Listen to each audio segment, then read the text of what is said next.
Cities. Nanus can 7 million. Can you have Ebusuya ukoko piemu dia na kire say Asempa FM4 are exposing the NDC government big time on a year food inflation. Prices no say na akosoro na finance minister ebetwa Ghana phone antro say prices na akofom. Ebusuya ha ye Ghana Asem TV, Ghana in summer ACC ene me akoso ene de bra wa ha say bidin e de promise yankosho video a Asempa FM4 akodwam na mo ne edwafo na kodi nkomo ama edwafo na kire say last year ne money price ye say na this year ne money price ne ye say ye wi a ne aba bedodom na ye di ho enkom biakasi a ewo brekum mu ne ewe yi wo hwe aha eye rubber ahodo a edisusu aburo kesi esiwe ye friend rubber kwaku ebi mu so friend aware bone August bosomi ye twa mu kane afini mu na rubber kro ya wo disusu aburo a na eye 90 Ghana cedis afia ewo mu yi wo disusu aburo a eye 110 Ghana cedis na se 20 Ghana cedis ena abetoso se ubakuma ya esiwe ya eno nso 30 Ghana cedis ye wo 25 ena ye 50 Ghana cedis bro se de ene nsusuye mu etie no na se ne bo anhye dan kosoro nanso ubadwam a enka ha ya buradwasio ye wo se nka bro wa pa ne dwadai but abro kakra bi ene wo ho wo ba makoye esimanim ya wey 700 Ghana cedis nanus can 7 million. Can you have August bosumi watching mu no na rubber kro ya 200 Ghana cedis 2 million nanus kanu rubber tuntumi say 175 Ghana cedis wey and away 85 Ghana cedis.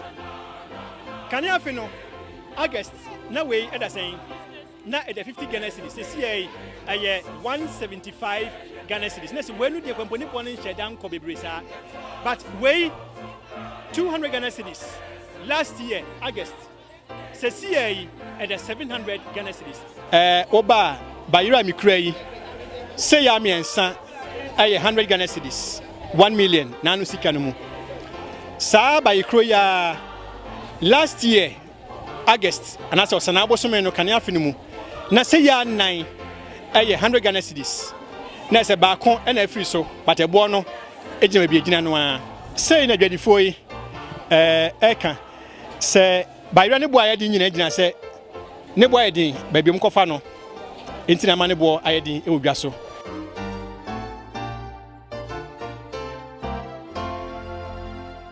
Ebusuya okopiemu e wo market dia say video ya wo hwe ye e kire wo pefe say market women ne kire say na no afise say na ye wo August say ya mu no na niema price no na etisei na utie eburo na last year na 90 and 120 uhwe moko na last year then 200 cedis no this year 700 cedis bayra last year na ton 400 cedis no this year 400 cedis.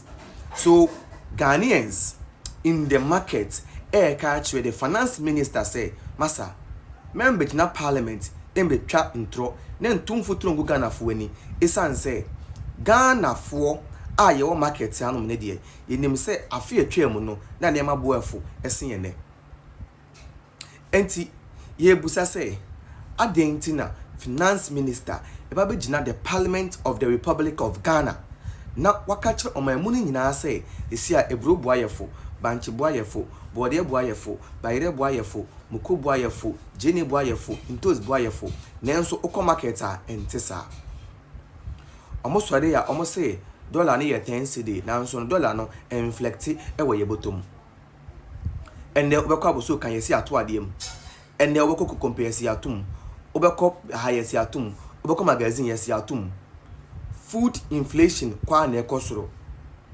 goods and services prices kwa na ekosoro nanso finance minister ohwe Ghana sika sem so kujina parliament ka kire omamu ni nyina say watete niema so enso okọ marketer entisa bi ka kire wo say yemfa propaganda ne ntro embu oman ye den hihye ye pa nokure enebu oman isan say so the propaganda ebu oman a oman ne be sorry aba betia wo enti yɛfa propaganda ne ntoro mbu ɔman the more wokɔ so a wode propaganda ne ntoro ebu ɔman no timamufo no bɛhwɛ onim aka akyerɛ wo sɛ bro yɛnyɛ nkola what you are saying no ɛnyɛ saa ne tie o market afite say na cement bag 80 cedis any 85 cedis and 130 any 120 and ema bo no da so odin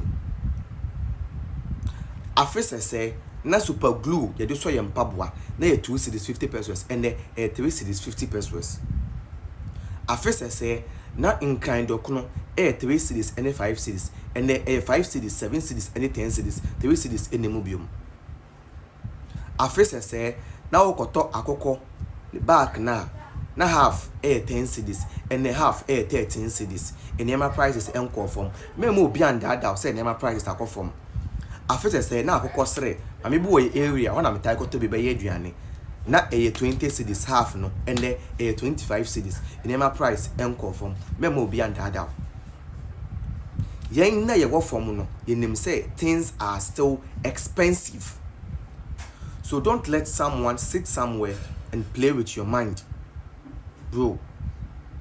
Don't do that. Things are still expensive. Things are very, very expensive.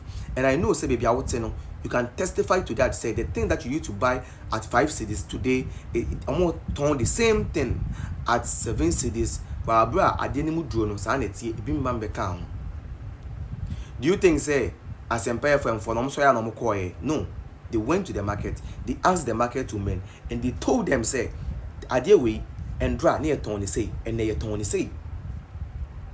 It is not about propaganda, it's about what is happening on the grounds. Oko market one man, what is going on. And no. The Exp0se market war. The Exp0se market war, that is what we are talking about. It is not about the propaganda. Oko marketer, first, no, on sa power bank way. Last year it was sold at 200 cedis. Last year they 200 cedis. They say 250 cedis. Okay, they 200. They say 250 cedis, right? I mean, sanchira wadi. When was that issue way? First last year 1 cedi and then 2 cedis. Okay, there is a lot of things. And at first no price no ever from them no kasa no price no akosuro. But this government is telling us, say, things are not expensive. But bro, when you go to the market, things are very, very expensive. And let me tell you something, you can't play with the mindset of Ghanaians. You can't lie, but the people on the grounds will expose you. And they have exposed the finance minister and the NDC government very, very big time. They have been exposed to the extent that people will now realize that they have been lying to the country concerning the rate of food inflation, the price of goods and services. They have been lying and misleading the government and misleading the public, misleading the citizens, letting them believe that things are not expensive now, but in actual sense things are very expensive now, even than last year.